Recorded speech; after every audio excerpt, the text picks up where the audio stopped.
Hey, Tom, that's right. You know, when I was a kid, I had a baseball card collection that was pretty extensive, and I thought, wow, how cool is that? This thing is huge, but it's nothing compared to what one man has accumulated in his home. This is Bernard Sampson, and Bernard has 2 floors, one giant warehouse filled with some of the most unique things you have ever seen in your life in his private collection. And we're going to start talking about some of these items here, Bernard, and just tell us, what is this thing we're looking at right here? Reuben, this is a 1959 Indian Chief with a 1959 Watsonian sidecar. It's an adult and child sidecar. It's seated an adult in the front and a child in the back. And the British made a lot of these because in the 50s it was cheaper to ride with 3 wheels than it was with a car. So you saw a lot of these. They were called family sidecars.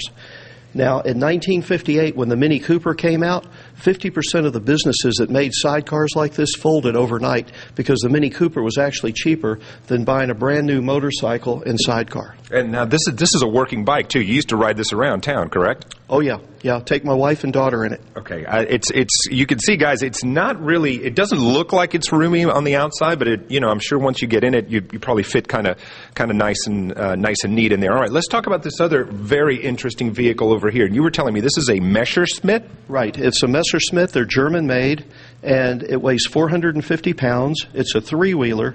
It has a 12-horsepower motor, and it'll do about 80 miles an hour. One person sits in front and one in the back. And it's classified as a motorcycle, right, because it's a 3-wheel? Exactly, yes. Okay, so you were also telling me that you have had this on Houston's freeways, which is frightening to me. Well, yeah, it's frightening to me, too, but it's a lot of fun, like a roller coaster. Yeah, you probably get a lot of cool looks at the stoplights. You've got some pretty amazing bikes, too. Right next to the Messerschmitt, you were telling me. Talk about the Indian over here. Okay, it's a 1947 Indian Chief. It has a 3-speed stick shift on the left side of the tank, and it's a flathead and side valve machine.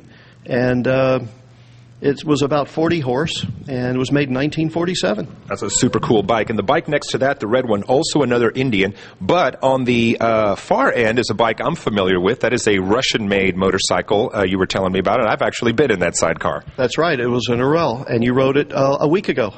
And let me tell you, it was a very, very cool ride. How long have you been collecting motorcycles? Since about 1978. And you've got a couple of, we've already talked about the Russian-made one, and we've got a couple that are from Czechoslovakia as well. That's a very interesting bike. Talk about that. Well, it's a 58cc Jawa, and it's a 2-stroke, 350cc motorcycle with sidecar. And the kickstarter and the shifter are the same piece. And very unusual bike, but a very, very good bike. And you were telling me at one point they were the biggest motorcycle manufacturer in the world? Yeah, in 57, 58, they were actually the largest producers in the world. That's some pretty amazing stuff. We've never seen, I don't know that sidecars are something that people are used to seeing here in the U.S., at least here in modern days. But, for a while over in Europe and some of the, like you were saying, in the Soviet Union, this was a main form of transportation. Oh, yeah, it's true. And it used to be a main form of transportation in the United States until the Model T came out. But Harley still makes a sidecar, a really nice one. So I can have a sidecar with my brand new Harley whenever I decide to buy that, right? Yes, and hopefully you'll decide to buy it soon. He's trying to talk me into it, guys. All right, you've seen some motorcycles, but that is just the tip of the iceberg. Wait till you see some of the other things that Mr. Bernard Sampson has in the rest of his house. Bernard, by the way, and I think it's worth mentioning, likes to build robots. There's so much unique stuff in here, and actually a lot of expensive stuff too. So that's why we're not telling everybody exactly where we are. But we are in the home of one Houston collector, Mr. Bernard Sampson. And Bernard, we saw the motorcycles. Now, what do we have here? Crystal radios? These are all crystal radios starting about 1919 and coming up to the modern age. And there's several different ones. Like this is this Opel Kadett is actually made in Germany in the late 50s. And you tune it here. And there's your earphone. And it's an actual radio. And it comes, and it's got the, and like you were saying, having the box in really good shape adds a lot of the value to it. Exactly, especially when it has beautiful artwork like that. Really nice. And again, these are all radios. And talk about some of the rocket ships. Okay. Well, these are all crystal radios as well. And you would tune them. On this one, you would simply turn it, and you would tune it like that. That's cool. And there's your earphone and your ground. All right, now, and you may have heard from, older members of your family about Dick Tracy and how cool the Dick Tracy wrist radios were. You've actually got one in the box. Right, and it's quite a find. It's really a nice one. And there were 3 different radios that were made for Dick Tracy. But, that one's mint in the box, and you wore them on your wrist. So what does something like that go for now? Oh, probably $125. That's pretty cool. Very cool. All right, I want to move over here and talk a little bit about the, I really liked the U.S. Command Space Satellite box, and you were telling me why that is such a cool box. Yes. Among collectors, crystal radio collectors, this is one of the ugliest boxes ever done, and definitely the ugliest kid That's to a ever scary listen kid. to. Yes. And this is the actual radio here. The radio is very nice, but the kid... Very ugly. Very ugly, very scary. In sharp contrast to the satellite radio, which is a very beautiful box, you were saying. Exactly. And he'll pull that out for you so we can take a look at it. This stuff is so cool. I mean, hopefully you're getting a feel for it at home, but this is the Aurora satellite radio here? Yes. And the box is beautiful. The radio is similar, but a little bit nicer than the other one. And so in this kind of condition, what would this one go for, do you think? Oh, I'd say about $250, $300. Pretty neat. You spend a lot of time on eBay, don't you? A little bit, yeah. All right, let's talk about the telephone as well, because you mentioned this to me earlier, and that's a really neat-looking piece, too. Yeah. The radio is 1948. It was made by Ideal. And what you did is, this was the earphone. Mm-hmm. And when you dialed it here, that put in your station. And then on the back is where you hooked up your ground and you hooked up your antenna. That's pretty neat. And you are a member of one of the Crystal Transistor Radio Clubs here in Houston, correct? So you do shows. Oh, yeah, I do shows.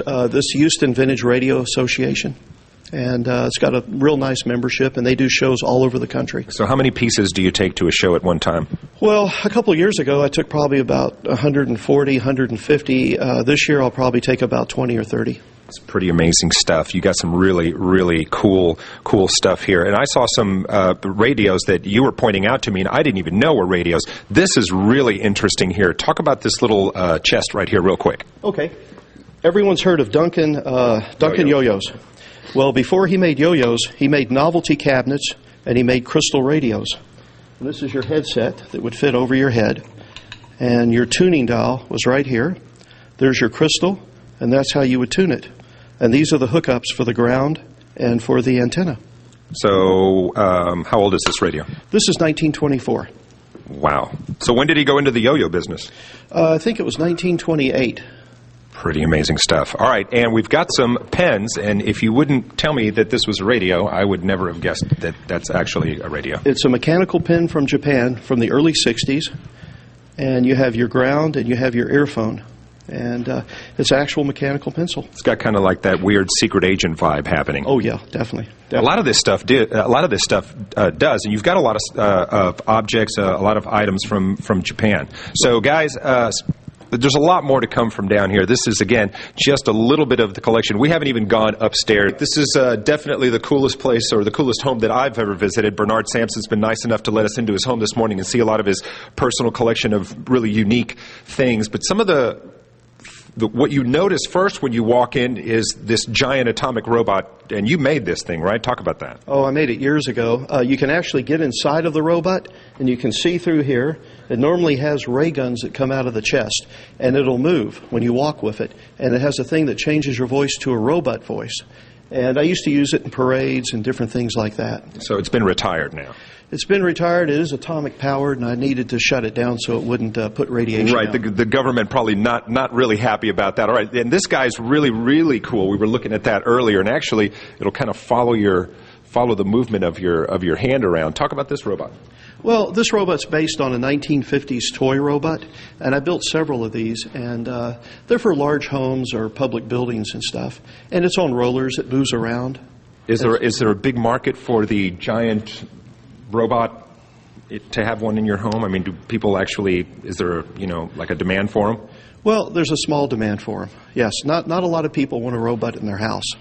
they have to be sort of interesting. Well, I might be making an offer on one before I leave here, so we'll talk about that after the show. This one's really cool. I like this one a lot. So, and this one is made of aluminum. Right. It's made of aluminum, and this is made for small houses, apartments.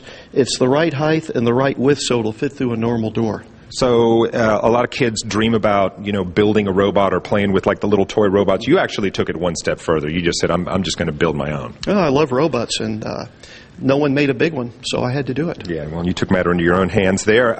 This one, probably one of the neatest one in here. Let's take a look at this one. It's got the cool kind of spiraling middle section. Again, another aluminum robot. Right. This one sells itself.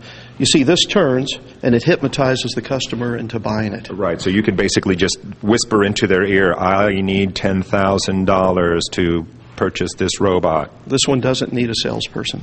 So, and you were saying that pretty much you're on hiatus now because you need some more equipment to actually build more robots, right? Right.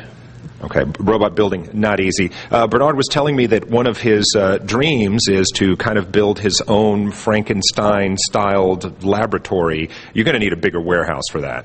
I probably will. And I probably need to be out in the country because of some of the stuff I'm going to build could be pretty dangerous. All right. Well, I think you guys remember, you saw the Tesla coil a little bit earlier in here, and we were setting up in front of it. And just before you guys came to us on camera, he mentioned that I don't want to get too close to it because it basically would have fried me.